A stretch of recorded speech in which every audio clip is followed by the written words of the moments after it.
In the boiler room at the Cape Fox Lodge, we are looking at the dry valve sprinkler system for the lodge and the dry valve sprinkler system for the 4, 5, and 600s. We are currently going over the air system, on how the air system works. So the air in this valve typically sits between 38 and 41 psi. That's what the operation psi for this is.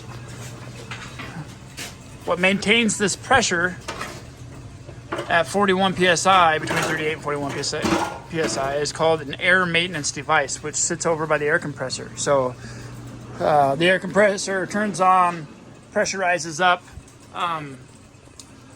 comes up this line right here. So air compressor up, over to the air maintenance device right there. The 3 valves, 2 are in the open and the center one is in the closed position.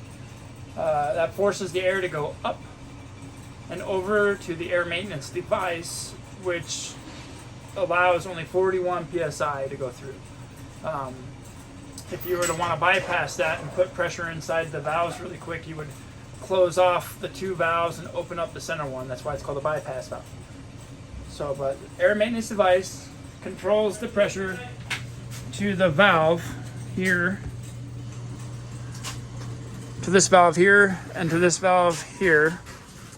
These are the gauges for the air pressure right here, 38 to 41. In the event that this is at 31 or 33 psi, you would immediately come down here and turn this valve into the opposition. Same thing with this one. If this one was low too, you would immediately come down here and put this into the opposition. And that is to make sure that the sprinkler line doesn't go off because of a hole or a leak in the old piping system. So the whole system is pressurized full of air, but if we get a hole and the air leaks out, we lose pressure, we lose enough pressure, the water overtakes it and floods the system.